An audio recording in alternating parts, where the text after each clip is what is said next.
السلام علیکم ناظرین، میں سلمان مسیح اپنے فیس بک اور یوٹیوب چینل کے ساتھ آپ کی خدمت میں حاضر ہوں۔ ناظرین، بہت سارے ہم جنوبی پنجاب پر اپنے پروگرامز کر رہے ہیں اور بہت سارے مہمانوں کے ساتھ بات بھی کر رہے ہیں کہ آنے والے وقت میں جنوبی پنجاب کا سلطان کون ہوگا۔ تو آج اسی حوالے سے ہمارے ساتھ ہمارے آج کے مہمان راؤ عابد صاحب دنیا پور سٹی پریس کلب کے صدر بھی ہیں اور صحافت میں ایک اچھا نام ہے ان کا۔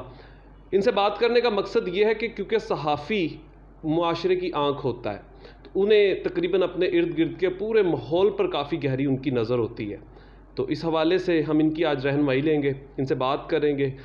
بات کے دوران اس وقت جنوبی پنجاب خاص طور پر لودھراں کا سلطان کون ہوگا۔ السلام علیکم سر۔ وعلیکم السلام۔ سر، اس وقت جنوبی پنجاب کی سیاست پہ سب سے زیادہ بحث کی جا رہی ہے کیونکہ جنوبی پنجاب کی سیاست نے ہی مرکز کی سیاست کا جو رخ چینج کیا ہے، تو اس وقت عوام یہ بھی جاننا چاہتی ہے کہ آنے والے وقت میں خاص طور پر لودھراں کا سلطان کون ہوگا۔ پہلے تو میں آپ دوستوں کو مبارکباد دیتا ہوں کہ آپ دوست جو ہے بڑی محنت کر رہے ہیں اور دنیا پور کا جو اصل چہرہ ہے وہ تو عوام تک آپ پہنچا رہے ہیں۔ آپ کی ٹیم کو اور آپ کے چینل کو مبارکباد۔ اس کے بعد میں آپ سے جو آپ نے سوال کیا ہے کہ جنوبی پنجاب کا جو ہے وہ سلطان کون ہوگا، تو اس میں یہ ہے کہ اس وقت دو بڑی قوتیں جو ہیں ہمارے ضلع میں اکٹھی ہو چکی ہیں، عبدالرحمٰن کانجو صاحب اور ترین صاحب۔ کسی حساب سے بھی آپ عبدالرحمٰن کانجو صاحب کا جو بیک گراؤنڈ ہے وہ ایک سیاسی گھر سے ان سب کا تعلق ہے، خان صدیق خان کانجو صاحب کے وہ فرزند ہیں۔ انہوں نے اپنا بھی لویا جو ہے وہ خوب منوایا ہے۔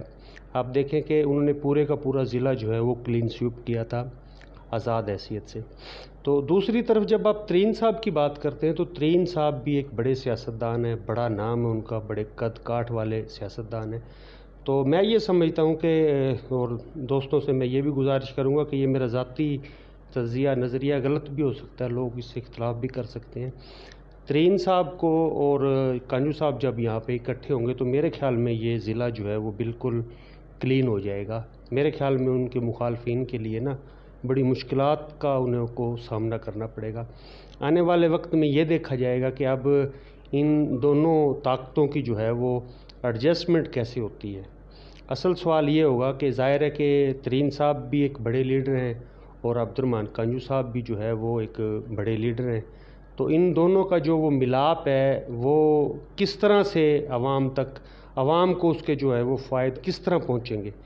تو میرے خیال میں ترین صاحب جو ہے وہ اوپر کی سیاست میں بڑے فٹ رہیں گے، سینیٹر میں یا کسی اور اس میں، تو ضلع کی حد تک جو ہے وہ عبدالرحمٰن کانجو جو ہے وہ ایک مضبوط سیاستدان کے شکل میں پہلے بھی موجود ہیں اور آنے والے وقت میں بھی وہ ان کا قد کاٹ کسی طرح بھی کم نہیں ہو سکتا۔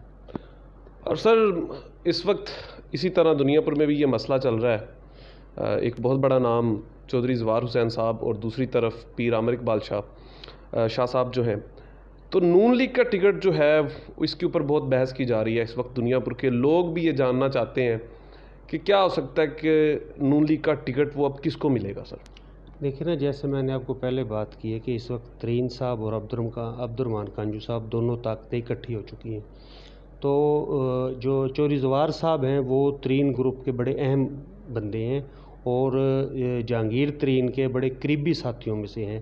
وہ اپنے گروپ کی پیغام رسائی اور جتنے بھی معاملات ہیں ترین صاحب تک جو ہے وہ جو ہے رابطے کا جو ذریعہ ہے وہ زوار حسین وڑیچ صاحب ہیں اور وہ سٹنگ ایم پی بھی ہیں۔ اور اسی طرح جب آپ بات کرتے ہیں عامر اقبال شاہ صاحب کی، عامر اقبال شاہ صاحب کو بھی آپ سیاست سے کسی طرح بھی الگ نہیں کر سکتے۔ دیکھیں 2 دفعہ وہ ایم پی رہا ہے، اس کا والد ایم این اے رہا ہے، تحصیل ناظم بھی رہے ہیں وہ اور یونین کونسل کے چیئرمین بھی رہے ہیں اور ان کا اپنا ایک حلقہ احباب بھی ہے۔ لیکن یہ ساری چیزیں ہیں، پھر وہی بات آ جاتی ہے، یہ ساری چیزیں ہیں عبدالرحمٰن خان کی چھتری کے نیچے، ان چیزوں پہ انہوں نے گرپ حاصل کی ہے۔ اب دیکھا یہ جائے گا کہ عبدالرحمٰن کانجو صاحب کا پلڑا ہے وہ کس طرف جاتا ہے، کہ وہ چودھری زوار صاحب کو پریفر کرتے ہیں یا کہ عامر شاہ صاحب کو کرتے ہیں۔ تو یہ آنے والا وقت میں جو ہے وہ وقت فیصلہ کرے گا کہ بھی یہ کیا ہوگا۔ تو ترین صاحب کے جو ہے وہ بڑے قریبی ساتھیوں میں سے چوری زوار صاحب ہے، تو اس لحاظ سے یہ دیکھا جا سکتا ہے یا کہا جا سکتا ہے کہ چوری زوار صاحب کو کسی طرح بھی وہ ہے ترین صاحب اگنور نہیں کر سکتے۔ اور لامحالہ جب انہوں نے اس گروپ نے نون لیگ میں شمولیت کی ہے تو لامحالہ جہاں تک میری معلومات ہے کہ ہمارے ضلع سے ان لوگ ترین صاحب کے ساتھ جو کمٹمنٹ ہوئی ہے 3 سے 4 سیٹوں کی، اور جو سٹنگ اس وقت ایم پی اے ہیں اور تو وہ تو کم از کم ان کو وہ دینی پڑیں گی۔ باقی آنے والا وقت فیصلہ کرے گا کہ اب کیا ہوتا ہے۔ آپ کا ذاتی نظریہ کیا ہے، آپ کا تجزیہ کیا ہے کہ کب تک الیکشن ہو سکتے ہیں؟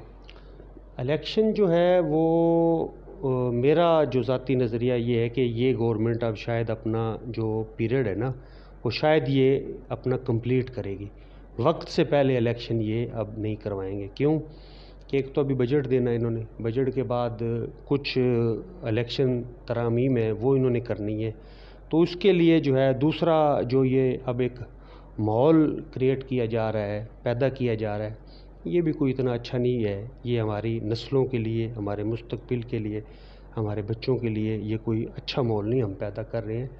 تو میرے خیال میں جو ہے نا یہ گورنمنٹ اپنا ٹائم پورا کرے گی۔